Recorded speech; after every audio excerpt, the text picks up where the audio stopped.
नमस्कार। आज हम एक ऐसी जगह की गहराई में उतर रहे हैं जिसका नाम इतिहास, आस्था और कई बार विवादों से भी जुड़ा रहा है। सोमनाथ मंदिर। जी हाँ।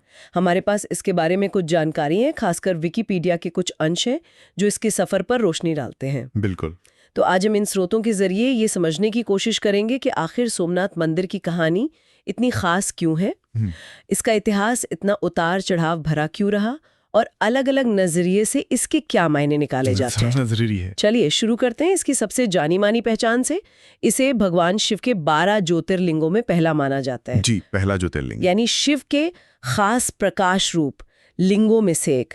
ये हिंदुओं के लिए सबसे पवित्र तीर्थों में गिना जाता है और इसकी कहानी सदियों पुरानी है। बहुत पुरानी। गुजरात में वेरावल के पास प्रभास पाटन में समंदर किनारे ये स्थित है। बिल्कुल। और इसका नाम भी बड़ा दिलचस्प है, सोमनाथ यानी सोमगे स्वामी। सोम मतलब चंद्रमा। अच्छा। और प्रभास का मतलब है चमक या रोशनी। एक कहानी है कि चंद्रदेव ने किसी श्राप की वजह से अपनी चमक खो दी थी। हाँ, मैंने सुना है इसके बारे में। और उसे वापस पाने के लिए उन्होंने यहीं इस सरस्वती नदी में स्नान किया था। इसीलिए इसे प्रभास क्षेत्र कहा गया। और माना जाता है कि यहाँ 3 नदियों कपिला, हिरण और सरस्वती का संगम भी है। जी हाँ, त्रिवेणी संगम कहते हैं उसे। ये बात इस जगह को पुराने वक्त से ही खास बनाती है। हाँ, और शिव पुराण जैसे ग्रंथों में इसे पहला ज्योतिर्लिंग बताया गया है। ये भारत के उन 5 खास तीर्थों में भी शामिल हैं जो समंदर किनारे हैं। कौन कौन से हैं वो? द्वारका, पुरी, रामेश्वरम और चिदम्बरम के साथ। अच्छा, लेकिन पुराने ग्रंथों में क्या सीधे सोमनाथ मंदिर का जिक्र है या सिर्फ जगह का? देखिए, महाभारत या भागवत पुराण जैसे बहुत पुराने ग्रंथों में सीधे तौर पर सोमनाथ मंदिर का नाम शायद न मिले। लेकिन सौराष्ट्र तट पर प्रभास पाटन नाम की तीर्थ जगह का जिक्र बार बार आता है। अच्छा। महाभारत में इसे द्वारका के पास एक पवित्र जगह बताया है, जहां अर्जुन और बलराम गए थे और जहां भगवान कृष्ण ने अपने आखिरी दिन बिताए थे। अरे वाह।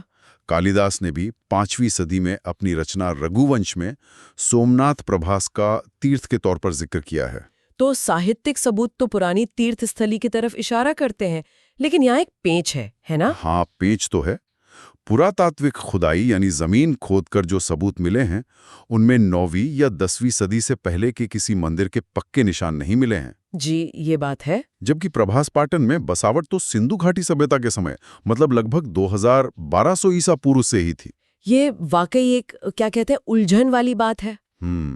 हो सकता है शुरुआती मंदिर उतने भव्य न रहे हों, या शायद लकड़ी वगैरह के बने हों। हाँ, या उनके अवशेष समय के साथ नष्ट हो गए हो।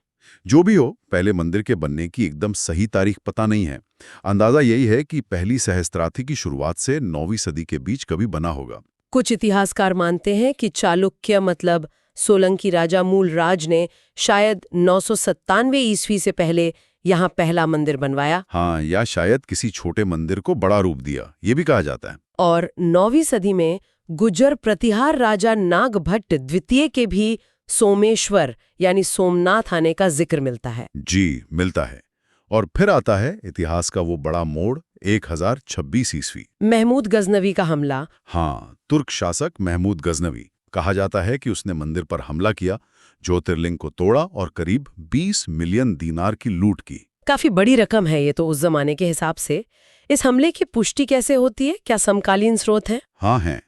11वीं सदी के फारसी इतिहासकार अल बिरूनी, जो कभी-कभी महमूद के साथ भी रहते थे, उन्होंने इस हमले के बारे में लिखा है। अच्छा, उन्होंने क्या लिखा है? उन्होंने मंदिर की जगह बताई है, सरस्वती नदी के मुहाने से थोड़ा पश्चिम में, और महमूद के इरादे भी बताए हैं, लूटपाट और एक सच्चे मुसलमान के तौर पर मूर्ति तोड़ने की इच्छा। लेकिन इसमें भी शायद कुछ अनिश्चितता है। हाँ, एक दिलचस्प बात यह है कि 1038 के एक कदम्ब शिलालेख में, जो हमले के कुछ ही साल बाद का है, इस घटना का कोई जिक्र नहीं मिलता। अरे, तो फिर?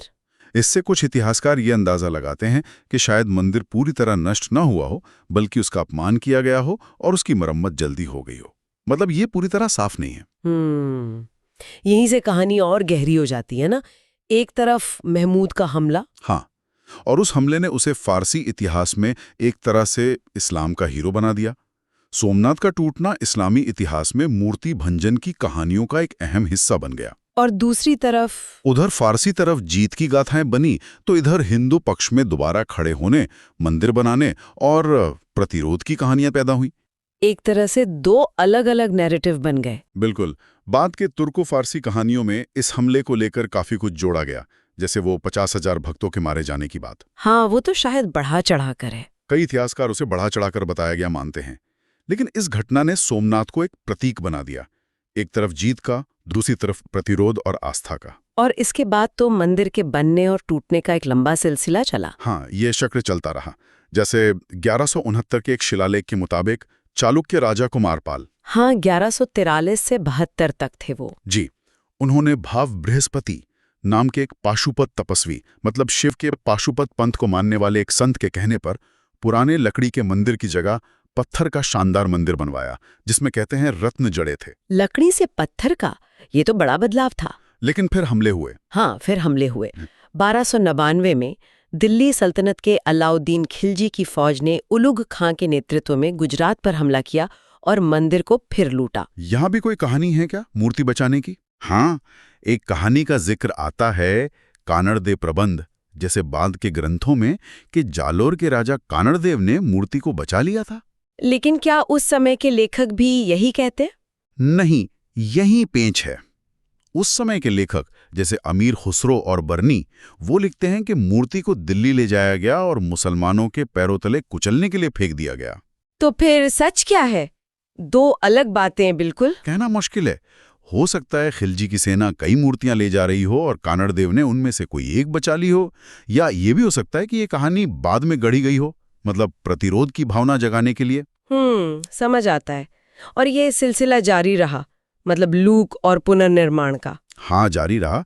14वीं सदी में सौराष्ट्र के चूड़ासमा राजा महिपाल प्रथम ने 1308 में मंदिर फिर बनवाया। उनके बेटे खेंगारा ने 1331-1351 के बीच फिर से लिंग स्थापित किया। और एक दिलचस्प बात आपने बताई थी कि मुस्लिम भी। हाँ, अमीर खुसरो ने लिखा है कि 14वीं सदी में मुस्लिम तीर्थयात्री भी हज पर जाने से पहले यहाँ आकर सम्मान देते थे। ये तो वाकई दिलचस्प है। मतलब उस दौर में भी इसका महत्व बना हुआ था, शायद सिर्फ हिंदुओं के लिए ही नहीं। ऐसा लगता है, कम से कम कुछ समय के लिए। लेकिन हमले फिर भी नहीं रुके। 1395 में गुजरात सल्तनत के संस्थापक जफर खान ने इसे फिर तोड़ा। फिर 1451 में सुल्तान महमूद बेगड़ा ने इसे अपवित्र किया। और मुगल काल में औरंगजेब का नाम भी आता है। हाँ, मुगल बादशाह औरंगजेब ने 1665 में इसे तोड़ने का आदेश दिया। और फिर 1706 में आदेश दिया कि इसे पूरी तरह नष्ट करके मस्जिद बना दी जाए। और ऐसा हुआ भी। जी हाँ, ऐसा किया भी गया। ये मंदिर के इतिहास का एक और कह सकते हैं दुखद अध्याय था। तो 19वीं सदी आते आते जब अंग्रेज यहाँ आए, तब सोमनाथ की क्या हालत थी? बस खंडर। उस समय तक सोमनाथ के बस खंडर बचे थे और उन खंडरों पर एक मस्जिद बनी हुई थी। अच्छा, मस्जिद बनी हुई थी। लिखा उन्होंने अलेक्जेंडर बर्न्स 1830 और कैप्टन पॉस्टन्स 1846 जैसे ब्रिटिश अधिकारियों ने अपनी रिपोर्ट्स में लिखा कि मंदिर टूटा फूटा है, मूर्तियां खंडित हैं और मंदिर के ही पत्थरों का इस्तेमाल करके मस्जिद बनाई गई है। हेनरी कजिन्स 1891 ने भी यही कहा कि ये एक बड़ा मंदिर था, शायद कुमारपाल वाला, और बाद में इसमें मस्जिद के हिस्से जोड़े गए थे। इसी दौर में वो सोमनाथ के दरवाजों वाला किस्सा भी हुआ था ना, बड़ा मशहूर है वो तो। हाँ, वो एक बहुत ही मशहूर घटना है 1842 का गेटों का उद्घोष। हुआ ये कि भारत के गवर्नर जनरल लॉर्ड एलनबरो को लगा कि महमूद गजनवी सोमनाथ मंदिर के चंदन के दरवाजे लूटकर गजनी अफगानिस्तान ले गया था। अच्छा, उन्हें ऐसा लगा। हाँ, तो उन्हें अफगानिस्तान से लौट रही ब्रिटिश फौज को आदेश दिया कि गजनी में महमूद के मकबरे से वो दरवाजे उखाड़कर वापस लाएं।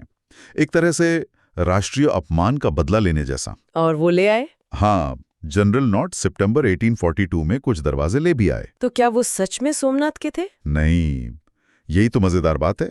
जब जांच हुई तो पता चला कि वो दरवाजे चंदन के नहीं, देवदार की लकड़ी के थे और उनका डिजाइन भी गुजराती नहीं था। अरे बाप रे! तो वो दरवाजे कहाँ हैं अब? वो दरवाजे आज भी आगरा किले के शस्त्रागार में रखे हैं। इस बात पर 1843 में ब्रिटिश संसद मतलब हाउस ऑफ कॉमन्स में बड़ी बहस भी हुई थी। जाहिर है होनी ही थी। ये दिखाता है कि उस समय सोमनाथ का मुद्दा कितना चर्चित था। यहाँ तक कि विल्की कॉलिंस के मशहूर उपन्यास द मून स्टोन जो 19वीं सेंचुरी का है, उसकी कहानी भी सोमनाथ मंदिर से हीरा चोरी होने के इर्द गिर्द घूमती है। अच्छा, फिर आया आजादी का दौर। तब सोमनाथ का क्या हुआ? जूनागढ़ रियासत का हिस्सा था ये? आजादी से ठीक पहले वेरावल जूनागढ़ रियासत का हिस्सा था। 1947 में जूनागढ़ के नवाब ने पाकिस्तान में शामिल होने का फैसला कर लिया। हाँ, ये तो पता है। भारत ने इसका विरोध किया, फिर जनमत संग्रह हुआ और रियासत भारत में शामिल हो गई। इसके फौरन बाद 12 नवंबर 1947 को भारत के तत्कालीन उप प्रधानमंत्री सरदार वल्लभ भाई पटेल जूनागढ़ आए और उन्होंने ही पुनर्निर्माण का आदेश दिया। हाँ, उन्होंने सोमनाथ मंदिर के पुनर्निर्माण का संकल्प लिया, आदेश दिया। क्या ये फैसला सरकार का था? मतलब सरकार ने बनवाया मंदिर? यहीं एक और दिलचस्प मोड़ है। जब पटेल, के.एम. मुंशी और कांग्रेस के कुछ और नेता ये प्रस्ताव लेकर महात्मा गांधी के पास गए तो गांधी जी ने अपना आशीर्वाद तो दिया, लेकिन ये सलाह दी कि मंदिर बनाने का पैसा सरकार से नहीं बल्कि जनता से इकट्ठा किया जाना चाहिए। अच्छा, गांधी जी की ये सलाह थी? जी। नेहरू भी सरकारी पैसे से मंदिर बनाने के पक्ष में नहीं थे। तो फिर कैसे बना? इसके लिए श्री सोमनाथ ट्रस्ट बनाया गया, जिसके प्रमुख बने के.एम. मुंशी। अक्टूबर 1950 में पुराने खंडरों को हटाया गया। और वो जो मस्जिद का ढांचा था उसका क्या हुआ? उसे बहुत सावधानी से, मतलब पूरी इज्जत के साथ, कुछ किलोमीटर दूर दूसरी जगह पर स्थापित कर दिया गया। निर्माण वाहनों की मदद ली गई इसमें। ठीक है, और फिर नया मंदिर बना? हाँ, मंदिर का निर्माण गुजरात के पारंपरिक मंदिर बनाने वाले कारीगरों सोमपुरा सलाटों ने किया। वही सोमपुरा जिन्होंने शायद राम मंदिर भी डिजाइन किया है। जी हाँ, उन्हीं के परिवार, ये परंपरा से जुड़े लोग। और 11 मई 1951 को भारत के पहले राष्ट्रपति डॉक्टर राजेंद्र प्रसाद ने मुंशी जी के बुलावे पर मंदिर में प्राण प्रतिष्ठा की। राष्ट्रपति खुद गए थे? जी। हाल ही में 2024 में यहाँ आने वाले श्रद्धालुओं के लिए एक पिलग्रिम कॉरिडोर बनाने की योजना पर भी काम चल रहा है, जिसके लिए आसपास कुछ निर्माण हटाए भी गए हैं। चलिए, अब थोड़ी बात इसकी वास्तुकला यानी आर्किटेक्चर की करते हैं। पुराने मंदिर कैसे थे और ये नया वाला कैसा है? जब 1950-51 में खुदाई हुई तो पुरातत्वविद बी के थापर को 10वीं सदी या उससे भी पहले के मंदिर के कुछ हिस्से मिले थे। अच्छा, क्या पता चला उनसे? पता चला कि वो मंदिर त्रिअंग संधार प्रासाद शैली में बना था। मतलब इसमें मुख्य गर्भगृह के अलावा आगे मंडप या हॉल जुड़े होते हैं, जिनके चारों ओर घूमने की जगह होती है। नक्काशी बहुत शानदार थे। और ये पक्का था कि शिव मंदिर ही था? हाँ, पत्थर पर लकुलीश, जो शिव का ही एक रूप है, उनकी मूर्ति मिलने से ये पक्का हो गया कि ये शैव मंदिर ही था। और वो 19वीं सदी वाले खंडहर जिनका जिक्र बर्न्स और पोस्टन्स ने किया था, वो कैसे दिखते थे? उनके वर्णन के हिसाब से उस खंडहर वाले ढांचे में 3 गुंबद थे। बीच वाला सबसे बड़ा। बाहरी दीवारों पर बारीक नक्काशी थी, लेकिन मूर्तियां बुरी तरह टूटी हुई थी। और कुछ हिस्सों में इस्लामी स्टाइल की चीजें जैसे मेहराबें और मीनारें जोड़ी गई थीं, शायद मस्जिद बनाने के लिए। कहा जाता है कि इसकी नक्काशी माउंट आबू के देलवाड़ा मंदिरों में लूना वसाई मंदिर जैसी थी। काफी बारीक काम होता है वहां तो। और आज जो मंदिर हम देखते हैं, आज का मंदिर मारू गुर्जर शैली, जिसे चालुक्य या सोलंकी शैली भी कहते हैं, उसमें बना है और इसे कैलाश महामेरु प्रसाद का रूप दिया गया है। ये क्या होता है कैलाश महामेरु प्रसाद? ये मंदिर का एक भव्य रूप है जिसमें कई शिखर होते हैं, कैलाश पर्वत जैसा दिखने की कोशिश होती है। इसके मुख्य वास्तुकार थे प्रभाशंकर भाई सोमपुरा। अच्छा। ये 2 मंजिला मंदिर है जिसमें बहुत बारीक नक्काशी वाले खंभों वाला मंडप है और दीवारों पर करीब 212 उभरी हुई नक्काशी के पैनल लगे हैं। काफी भव्य लगता है सुनने में। ऊंचाई कितनी होगी? हाँ, भव्य तो है। मुख्य शिखर जो गर्भगृह के ऊपर है वो करीब 15 मीटर, मतलब लगभग 50 फीट ऊंचा है, और उसके ऊपर करीब 8.2 मीटर यानी 27 फीट का ध्वज दंड लगा है। काफी ऊंचा। जी। और खास बात यह है कि इसमें पुराने मंदिर से जो भी हिस्से बच पाए थे उन्हें भी नए निर्माण के साथ जोड़ा गया है। ये कैसे पता चलता है? आप पत्थर के रंग से पहचान सकते हैं। पुराने पत्थर का रंग थोड़ा अलग है नए वाले से, उन्हें सहेज कर रखा गया है। ये तो अच्छी बात है। कलाकृतियों का क्या पुरानी मूर्तियां बची हैं आज के मंदिर में? पुरानी मूर्तियों में से ज्यादातर खंडित ही हैं, जैसा मैंने पहले कहा।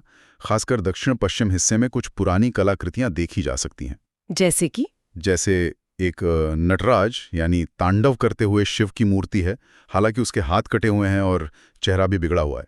पास में ही एक टूटा हुआ नंदी है, शिव का बैल, और शिव पार्वती के भी कुछ अवशेष हैं। कुछ पत्थरों पर रामायण के सीन दिखाने वाली नक्काशी के निशान मिलते हैं। पूरी पट्टी बनी हुई थी शायद। एक जगह सूर्य देवता की अधूरी मूर्ति भी है जिसमें उनके हाथों में 2 कमल हैं। तो मतलब कई देवी देवताओं की मूर्तियां रही होंगी। बिल्कुल।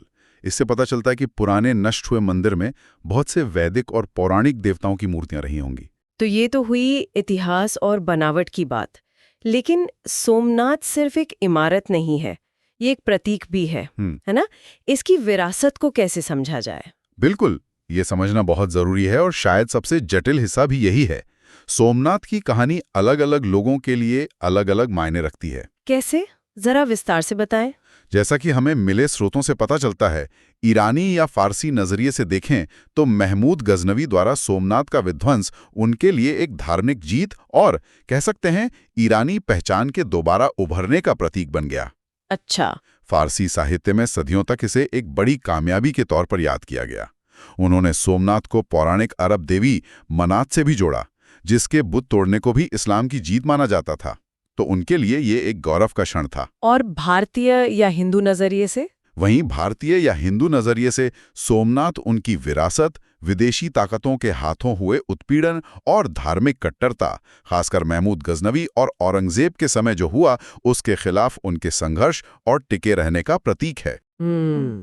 आजादी के बाद मंदिर का दोबारा बनना कई लोगों के लिए सदियों के विदेशी शासन के खत्म होने और हिंदू पहचान के फिर से स्थापित होने जैसा था। और इसे राजनीतिक प्रतीक के तौर पर भी इस्तेमाल किया गया है। हाँ, इसे सांस्कृतिक और राजनीतिक प्रतीक की तरह भी इस्तेमाल किया गया, जैसे लाल कृष्ण आडवाणी की रथ यात्रा यहीं से शुरू हुई थी। तो ये हिंदुओं के लिए एक बहुत शक्तिशाली प्रतीक है। और पड़ोसी देशों या पश्चिम एशिया में इसे कैसे देखा जाता है? क्या वहां भी इसका जिक्र होता है? स्रोत बताते हैं कि पाकिस्तान की आजकल की स्कूली किताबों में महमूद गजनवी के सोमनाथ हमले की तारीफ की जाती है। तारीफ? जी, उसे इस्लाम का हीरो बताया जाता है जिसने हिंदू राजाओं की कथित साजिशों को नाकाम किया और उनकी ताकत तोड़ी। कुछ किताबों में तो इसे मंदिर से ज्यादा एक राजनीतिक गढ़ बताया गया है जिसे तोड़ना जरूरी था। ये तो बिल्कुल अलग ही नजरिया है। हाँ, और आजकल के कुछ कट्टरपंथी इस्लामी साहित्य में भी इसे गैर मुसलमानों के खिलाफ एक ऐतिहासिक जिहाद कहकर महिमा मंडित किया गया है। और अफगानिस्तान के बारे में क्या? वो दरवाजों वाला किस्सा। हाँ, अफगानिस्तान के मामले में वो सोमनाथ के दरवाजों वाली घटना ये दिखाती है कि कैसे औपनिवेशिक ताकतें जैसे ब्रिटिश इतिहास की अपने हिसाब से व्याख्या करती थी और उसे अपने राजनीतिक मकसदों के लिए इस्तेमाल करती थी। वो दरवाजे सोमनाथ के थे ही नहीं, पर कहानी बना दी गई। तो कुल मिलाकर देखें, सोमनाथ सिर्फ एक मंदिर नहीं, बल्कि इतिहास की कई परतों, आस्था की गहराई, टकराव की कहानियों, विनाश के दर्द और फिर से खड़े होने की अद्भुत इच्छा शक्ति का संगम है। बिल्कुल सही कहा आपने। ये सदियों से एक पवित्र तीर्थ रहा है और आज भी भारत की सांस्कृतिक और राजनैतिक सोच में एक बहुत शक्तिशाली प्रतीक बना हुआ है। इसने वाकई कई सभ्यताओं और हुकूमतों के उतार चढ़ाव देखे हैं। हाँ, इसकी कहानी में बहुत कुछ है सीखने के लिए। और अंत में एक सवाल जो ये सारी जानकारी हमारे मन में छोड़ जाती है। क्या सवाल? जब हम सोमनाथ के बारे में इन अलग अलग और कई बार एक दूसरे से एकदम उलट नजरिए और कहानियों को देखते हैं, फारसी, हिंदू, पाकिस्तानी, औपनिवेशिक, तो ये हमें क्या सोचने पर मजबूर करता है? सोचने वाली बात है। कैसे इतिहास को याद रखा जाता है, कैसे उसे लिखा जाता है, और क्यों एक ही घटना का मतलब अलग अलग समुदायों और देशों के लिए इतना अलग हो सकता है? शायद इस सवाल पर सोचना ही इतिहास को और बेहतर समझने की तरफ एक कदम है। बिल्कुल। ये सवाल अपने आप में इतिहास की समझ को गहरा करता है।